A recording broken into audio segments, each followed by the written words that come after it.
నమస్కారం. మా Gulf news కి స్వాగతం. ప్రతిరోజు 6 దేశాల తాజా వార్తలు మీకు అందించబడుతున్నాయి.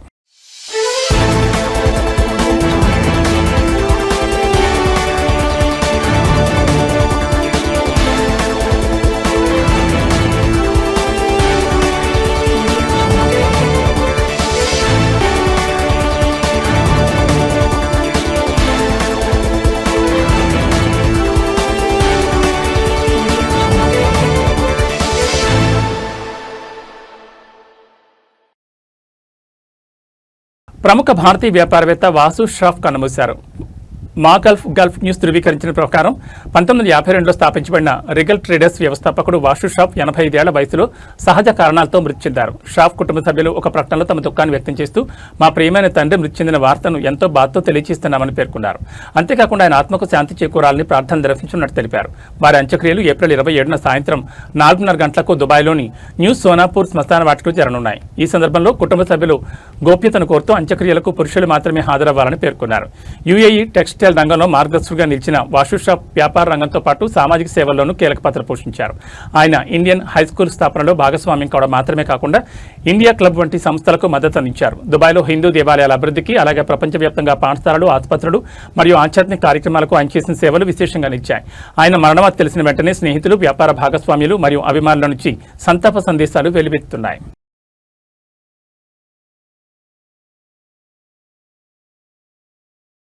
కువైట్ అంతర్జాతీయ విమానాశ్రయంలో కార్యకలాపాలను పరిరక్షించేందుకు ఒక సమగ్ర భద్రతా ప్రణాళికను అమలు చేస్తుందని అంతర్గత వ్యవహారాల మంత్రిత్వ శాఖ under secretary major general Abdul Wahab Al Waheeb వెల్లడించారు. కార్యకలాపాల పునఃప్రారంభానికి ముందు కొనసాగుతున్న భద్రతా సన్నాహాల్లో భాగంగా అల్ వహీబ్ విమానాశ్రయంలో పర్యటించారు. భద్రతా సంసిద్ధత స్థాయిని సమీక్షించారు. ప్రయాణికుల సురక్షిత రాకపోకలు సాగించేందుకు వీలుగా చేసిన ఏర్పాట్లను పరిశీలించారు.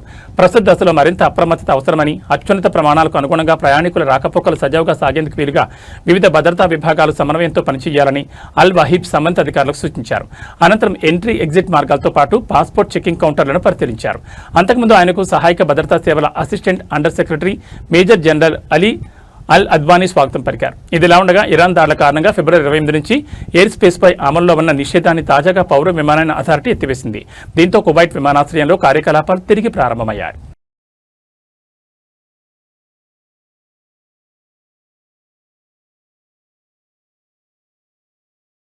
బహ్రెయిన్లో మొట్టమొదటి వర్చువల్ హార్స్ వేలం ప్రారంభమైంది. దీన్ని Rashid Equestrian and Horse Racing Club Bahrain Mumtalakat Holding Company ఆధ్వర్యంలోని మజాద్ సహకారంతో నిర్వహిస్తోంది. ఏప్రిల్ 28 వరకు జరిగే ఈ వేలంపాట బహ్రెయిన్లో మొదటిసారిగా వర్చువల్గా నిర్వహిస్తున్నారు. వరుసగా 4వసారి జరుగుతున్న ఈ వార్షిక గుర్రాల వేలం ప్రధానమంత్రి దర్బార్ మంత్రి అయిన Sheikh Isa bin Salman bin Hamad Al Khalifa అధ్యక్షతన జరుగుతోంది. ఈ రంగంలో మార్కెటింగ్ను బలోపేతం చేసే లక్ష్యంతో Rashid Equestrian and Horse Racing Club మరియు మజాద్ మధ్య కుదిరిన ఒప్పందం కింద కూడా ఈ వేలం జరుగుతుంది. మజాద్ మొబైల్ అప్లికేషన్ ద్వారా గుర్రాల యజమానులు, ఔత్సాహికులు మరియు ప్రజలు ఈ వేలంలో పాల్గొనొచ్చు. వేలం కోసం అందుబాటులో ఉన్న గుర్రాల తుది జాబితాను కంపెనీ అధికారిక వెబ్సైట్లో ప్రచురించినట్లు నిర్వాహకులు తెలిపారు.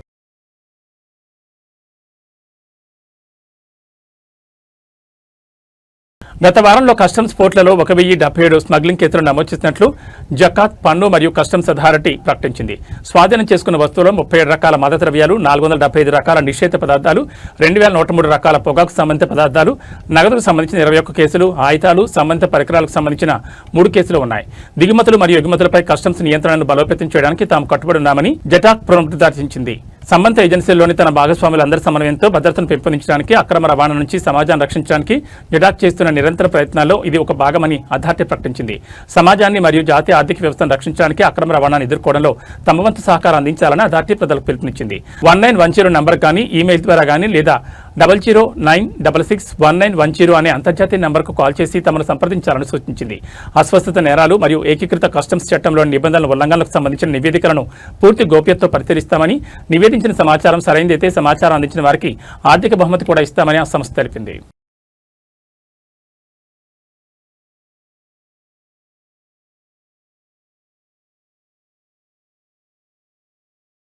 ఒమాన్ సుల్తాన్ హైతమ్ బిన్ తారిక్తో ఇరాన్ విదేశాంగ మంత్రి డాక్టర్ అబ్బాస్ అరగ్చి అల్ బరాకా ప్యాలెస్ లో సమావేశమయ్యారు. ఈ ప్రాంతంలో వేగంగా మారుతున్న పరిస్థితులపైన, అలాగే కొనసాగుతున్న సంఘర్షణలకు ముగింపు పలికే లక్ష్యంతో జరుగుతున్న మధ్యవర్తిత్వ ప్రయత్నాలు మరియు దౌత్యపరమైన కృషిపైన చర్చలు జరిపారు.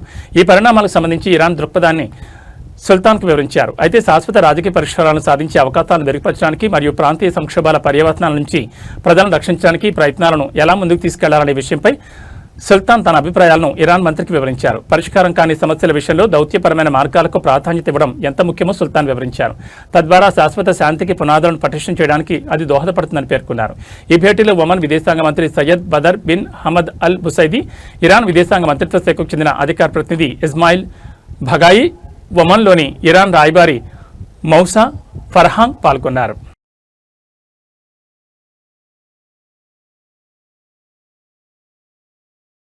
ఖతార్ రియల్ ఎస్టేట్ మార్కెట్ 2025లో క్యూఆర్ 20.976 బిలియన్ల విలువైన 5,154 రియల్ ఎస్టేట్ లావాదేవీలను నమోదు చేసి బలమైన పనితీరును కనబరిచింది.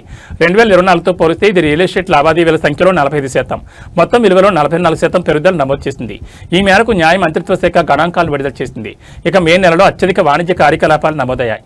వీటి విలువ క్యూఆర్ 2.518 బిలియన్లుగా ఉంది. గత సంవత్సరం మొదటి త్రైమాసికంలో Qatar real estate market QR 4.097 బిలియన్ల విలువైన లావాదేవీలను, రెండో త్రైమాసికంలో క్యూఆర్ 6.028 బిలియన్లను, మూడో త్రైమాసికంలో క్యూఆర్ 4.491 బిలియన్లను మరియు నాలుగో త్రైమాసికంలో క్యూఆర్ 6.356 బిలియన్ల విలువైన లావాదేవీలను నమోదు చేసింది. 2025 రియల్ ఎస్టేట్ మార్కెట్ ఇండెక్స్ ప్రకారం ఆర్థికపరమైన విలువ పరంగా దోహా, అల్ రాయన్ మరియు అల్ దాయన్ మున్సిపాలిటీలు అత్యంత ఆకర్షణీయంగా ఉన్నట్టు వెల్లడైంది. గత సంవత్సరంలో దోహా మున్సిపాలిటీ లావాదేవీల విలువ క్యూఆర్ 8.622 బిలియన్లకు చేరుకుంది. అల్ రాయన్ మున్సిపాలిటీ క్యూఆర్ 5.805 బిలియన్ల విలువతో రెండో స్థానంలో నిలవగా, అల్ దాయన్ మున్సిపాలిటీలో క్యూఆర్ 2.288 బిలియన్ల లావాదేవీల విలువతో మూడో స్థానంలో నిలిచింది. అలాగే అల్ వక్రా మున్సిపాలిటీ క్యూఆర్ 1.933 బిలియన్ల విలువైన రియల్ లావాదేవీలను నమోదు చేసింది. దీని తర్వాతి స్థానాల్లో సలార్ క్యూఆర్ 1.426 బిలియన్లు, Al Khor and Thakhira QR 505 మిలియన్లు, అల్ షమాల్ క్యూఆర్ 381 మిలియన్లు, అల్ షిహానియా మున్సిపాలిటీ క్యూఆర్ 12.936 మిలియన్ల విలువైన లావాదేవీలను నమోదు చేశాయి. 2025లో విక్రయించిన ఆస్తుల సంఖ్య పరంగా చూస్తే దోహా 28%, అల్ రాయన్ 27% మరియు అల్ వక్రా మున్సిపాలిటీ 15%తో అత్యంత ప్రభావవంతంగా నిలిచాయి. ఇక భవనాల్లో చదరపు అడుగుకు సగటు ధర దోహాలో క్యూఆర్ 851, అల్ దాయన్లో క్యూఆర్ 546, అల్ రాయన్లో క్యూఆర్ 456, అల్ వక్రాలో క్యూఆర్ 468, సలాల్లో క్యూఆర్ 443, అల్ ఖోర్ అండ్ తకీరాలో క్యూఆర్ 386, అల్ షమాల్లో క్యూఆర్ 258 మరియు అల్ షిహానియా మున్సిపాలిటీలో క్యూఆర్ 173గా నమోదైంది. ఖాళీ స్థలం సగటు ధర చదరపు అడుగుకు దోహాలో క్యూఆర్ 433, అల్ వక్రాలో క్యూఆర్ 252, అల్ రయాన్లో క్యూఆర్ 325, సలాల్లో క్యూఆర్ 280, అల్ దాయాన్లో క్యూఆర్ 329, అల్ ఖోర్ మరియు తకీరాలో క్యూఆర్ 146, అల్ షమాల్లో క్యూఆర్ 146 మరియు అల్ షిహానియాలో క్యూఆర్ 118గా నమోదైంది. ఖతార్లోని రియల్ ఎస్టేట్ రంగ కార్యకలాపాలు అద్భుతమైన వృద్ధితో జాతీయ ఆర్థిక వ్యవస్థలో తనదైన పాత్రను పోషిస్తోంది. ఇది ఖతార్ ఆర్థిక వైవిధ్యీకరణ వ్యూహం సాధించిన విజయాన్ని స్పష్టంగా ధృవీకరిస్తోందని నివేదికలో రియల్ ఎస్టేట్ రంగ నిపుణులు అభిప్రాయపడ్డారు.